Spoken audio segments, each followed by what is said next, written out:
The test is in 4 parts: Part 1, Part 2, Part 3, and Part 4. Now look at Part 1.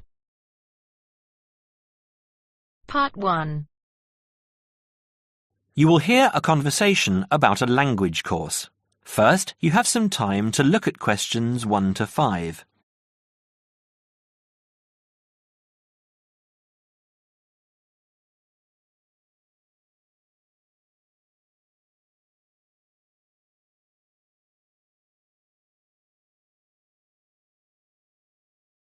You will see that there is an example that has been done for you.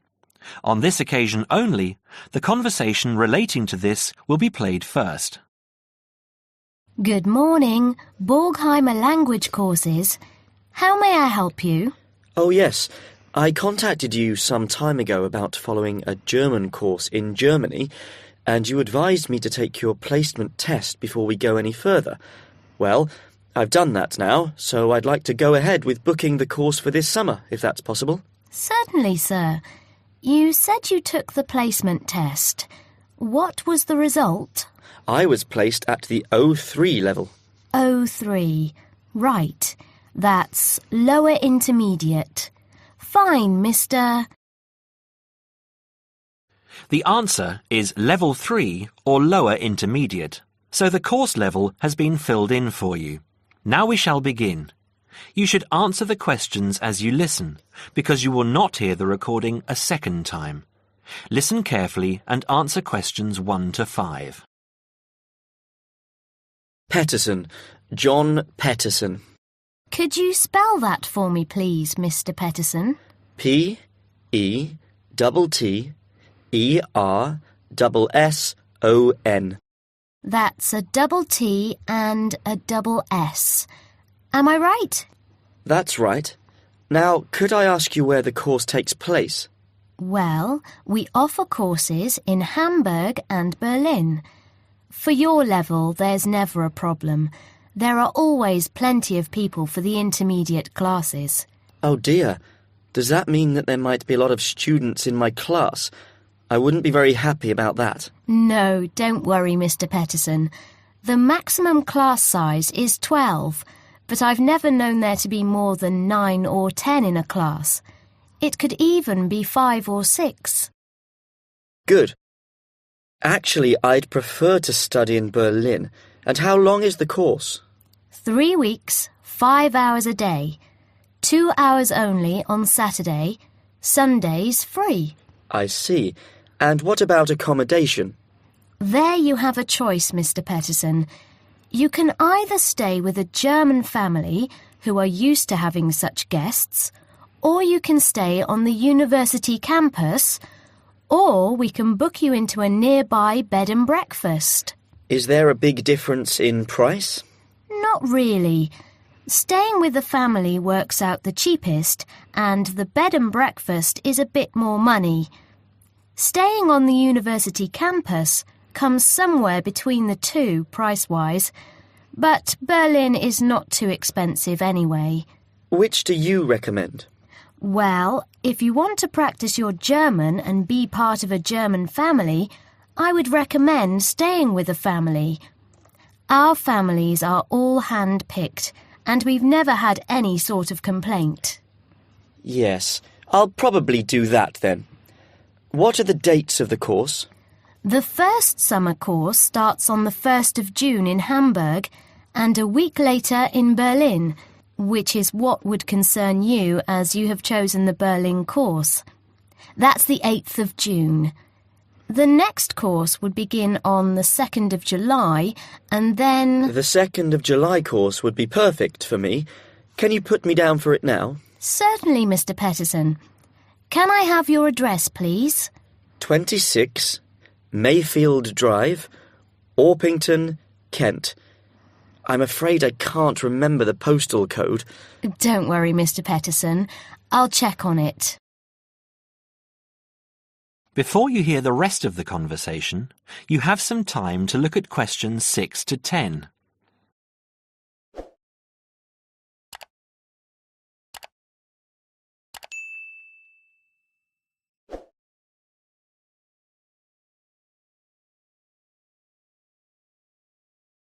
Now listen and answer questions 6 to 10. There are a couple of other things I'd like to ask. Certainly. What do I need to bring on the course? Well, apart from the obvious, you'll need our textbooks. I'll email you the name and publisher. You should be able to find it in your local bookstore. If you do have problems, call me or email me and I'll see what I can do. We provide the computers, computer disks, translation exercises and all that sort of thing, but you will need a good dictionary. We recommend Langenscheidt, which is more than adequate for your level. You don't have to go and spend a lot of money on an expensive dictionary. Not yet, anyway. Maybe you will when your German reaches a very high standard. That would be very nice. Now, finally, what about the cost of the course? And how do I pay? Would you like to pay that in pounds or in euros? Euros would be fine. In that case, it's 550 euros. You can pay by credit card if you like. Oh dear, I'm afraid I haven't got a credit card. How else can I pay? That's not a problem, Mr. Peterson. You can pay by bank transfer. Fine. By the way, I forgot to mention I am a full-time student. Have you got a student card? Oh, yes. Then that does make a difference, you'll be pleased to hear. You are entitled to 35% off the full price. And if you can persuade a few people to join you, it would work out even cheaper. How do you mean exactly? Well, for every 5 people you find, 1 goes free. In other words, if there are 6 of you, you get 1 free course. Of course, in reality, you would divide up the savings amongst you, presumably. Right. Well, I'll see what I can do. Thank you. Not at all, Mr. Peterson, and I'm sure you'll enjoy the course. There are, of course, sightseeing possibilities. Would you like me to send you our brochure describing them? Yes, thank you. I'd appreciate that. Anyway, thanks for your help. If I want to call back, who do I ask for? Susanna. I'm here most of the time. That is the end of part 1. You now have half a minute to check your answers.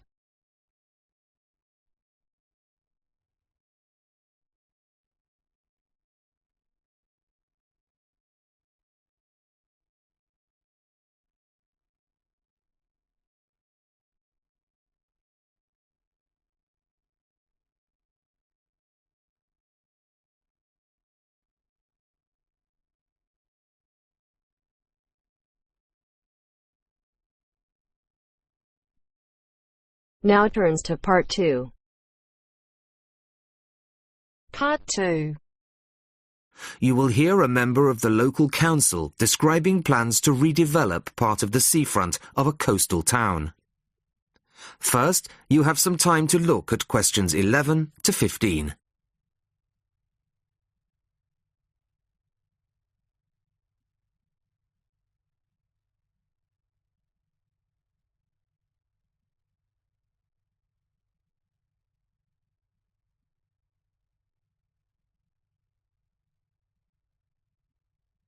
Listen carefully to the first part of the talk and answer questions 11 to 15. Good evening, everybody. I wasn't expecting to see so many people. Clearly, this is an issue of great local interest. Thank you all for coming. Well, as you all know, I've come to talk about the Council's plans for redeveloping the western part of the seafront. Firstly, of course, the Queen's Parade shopping centre is to be demolished. It was built on the cheap and in a hurry in 1953 and recently came third in a national newspaper's ugliest buildings in the country list, so I don't think anybody's going to miss it. The question was, what do we replace it with? Well, after consultations with the local community, we decided as I'm sure most of you are aware, to replace it with a complex of small shops and workshops, plus a 3-screen cinema. We particularly didn't want another bland glass and steel shopping centre full of the same old chain stores as every other town centre. No, this is our chance to do something just a little bit different. I'll start at the top.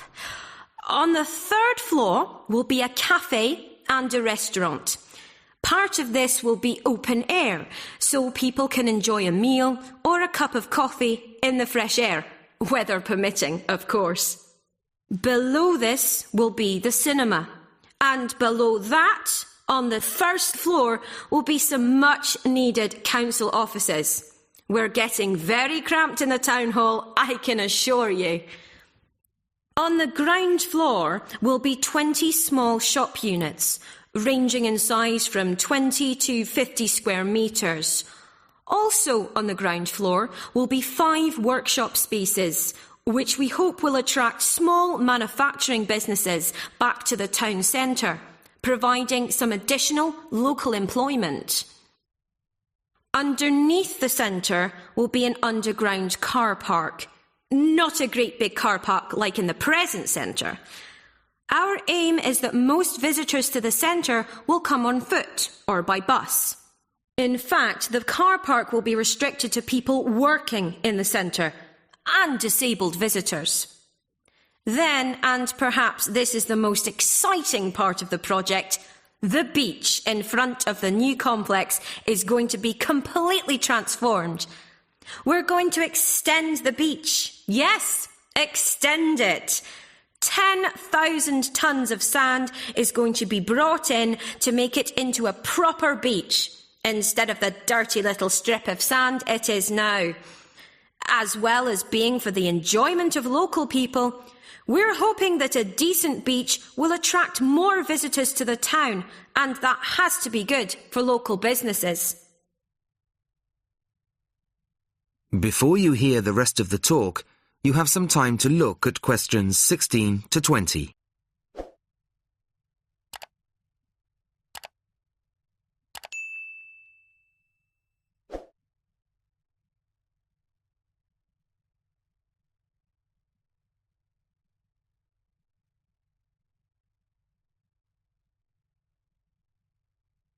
Now listen and answer questions 16 to 20. Now, I must emphasise that these plans have not yet been finalised. That's what this meeting is about. Of course, it's vital with a project like this that we have the support of local people. After all, we work for you, and it's your money that's paying for it.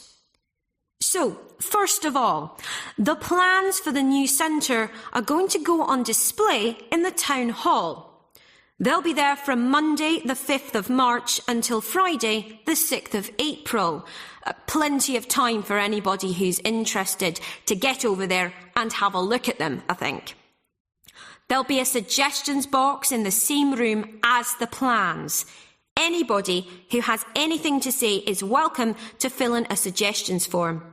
These forms will be looked at and taken seriously, you can be sure of that.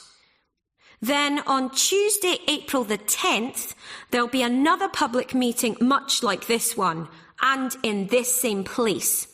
It'll start at 7 o'clock, and there'll be a chance for local residents to address the council. We'll also report back to you on the results gathered in the suggestions box. Anyway, I'd now like to hand you over to my colleague, my fellow councillor. That is the end of part 2. You now have half a minute to check your answers.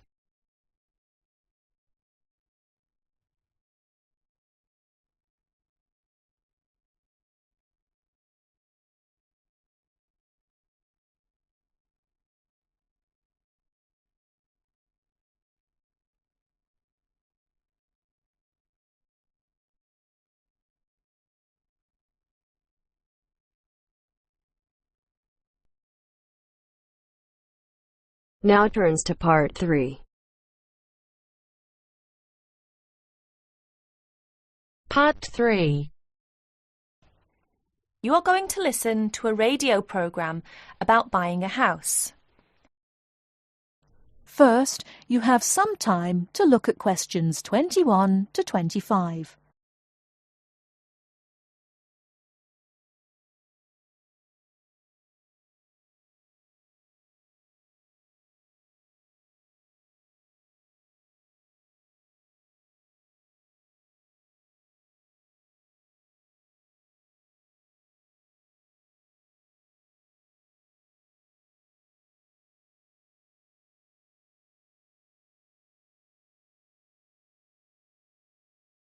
Now, listen carefully and answer questions 21 to 25.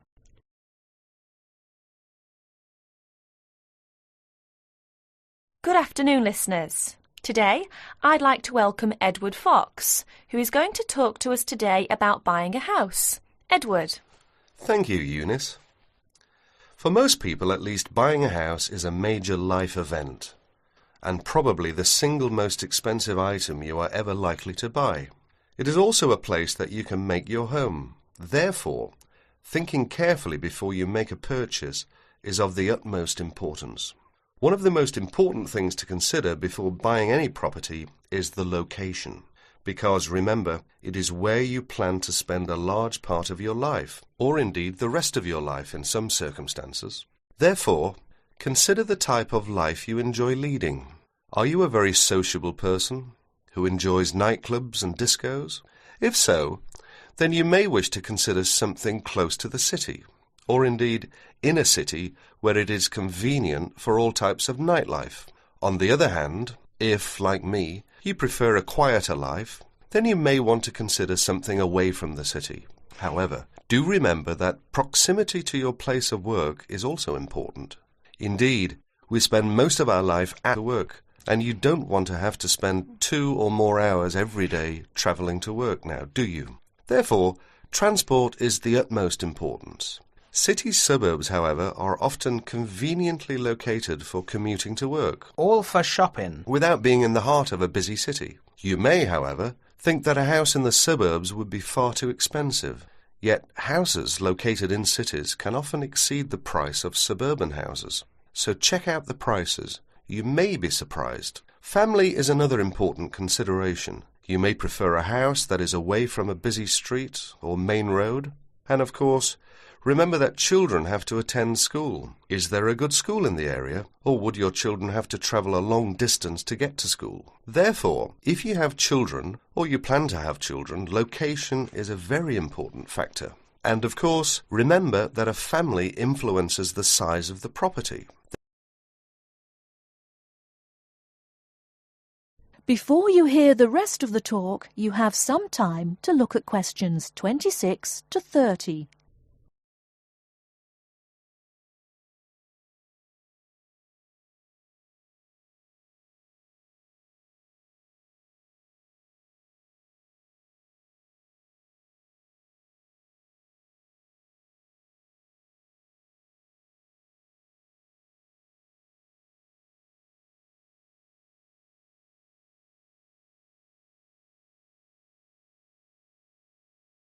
Now listen and answer questions 26 to 30.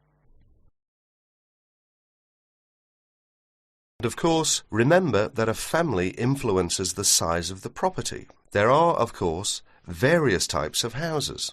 There are detached houses which stand alone and are not joined by to another building.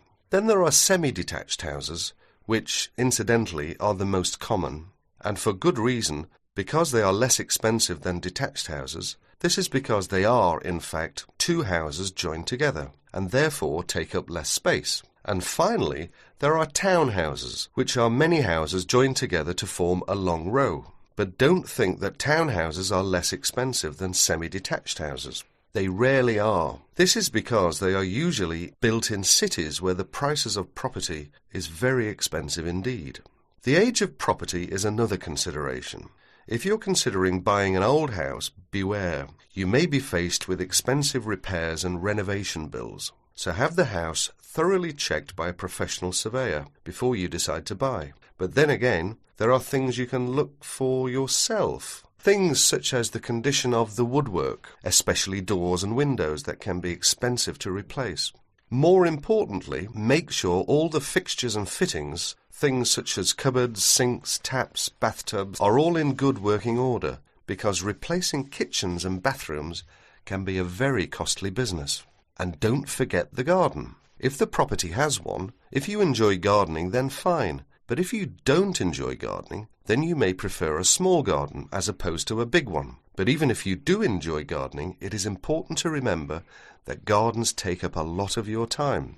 So keeping a garden in good order may be very difficult if you work long hours. One final thing is the general feel of the place. Does it have a good atmosphere? And most importantly of all, would you feel comfortable living there?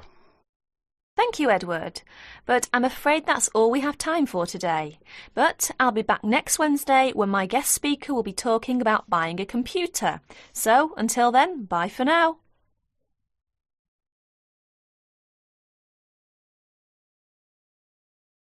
That is the end of part 3. You now have half a minute to check your answers.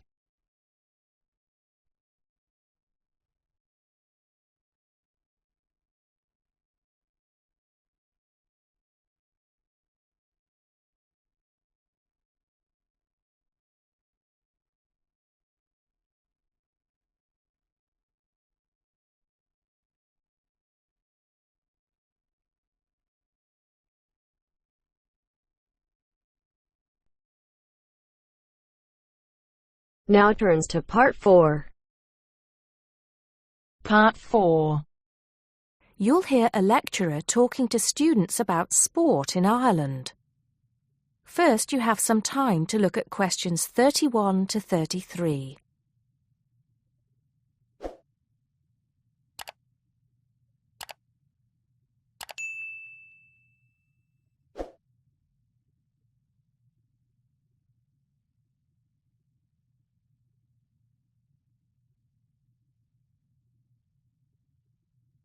Now listen carefully and answer questions 31 to 33.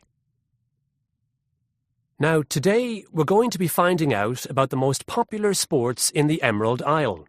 That's Ireland, of course. Can you guess what they are? Well, there are these two lesser-played games, a form of rounders and Gaelic handball. But we'll start with one which is perhaps over 3,000 years old, arriving in Ireland with the Celts, some claim.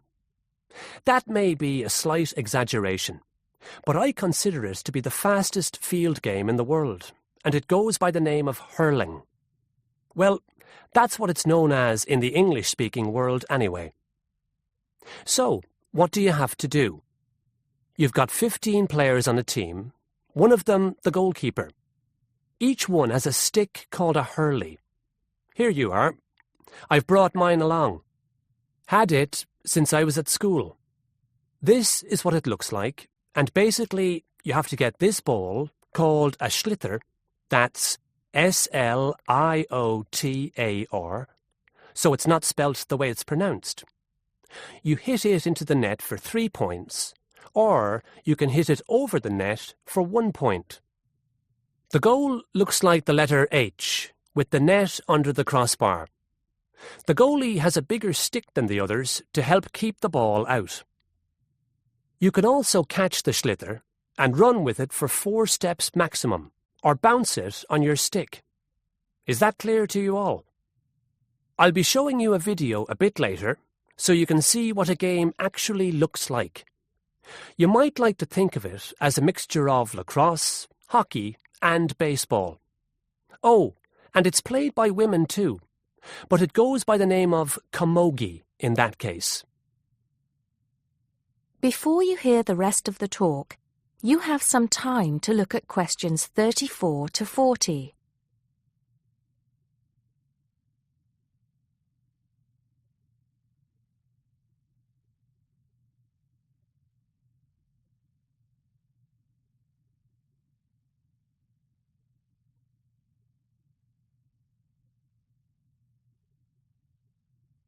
Now listen and answer questions 34 to 40.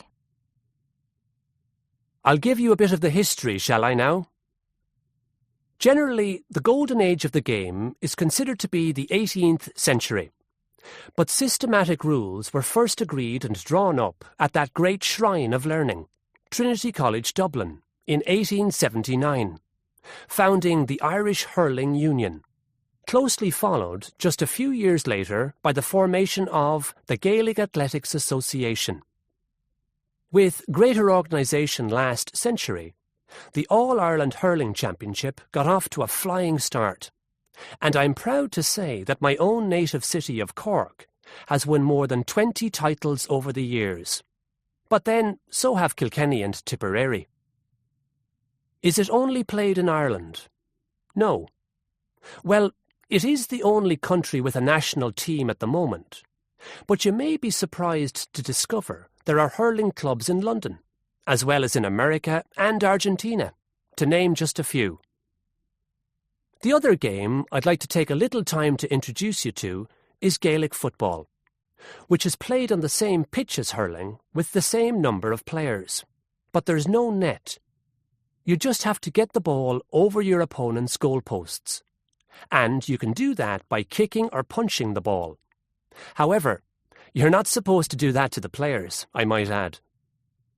Imagine it as a combination of soccer and basketball, but in my opinion, it's a more exciting spectacle than either of those.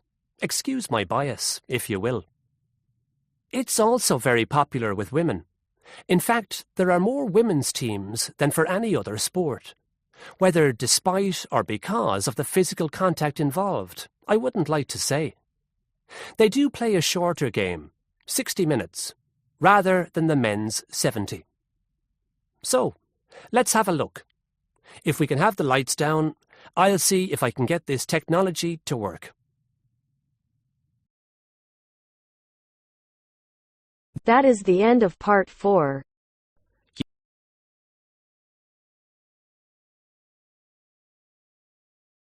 You now have half a minute to check your answers.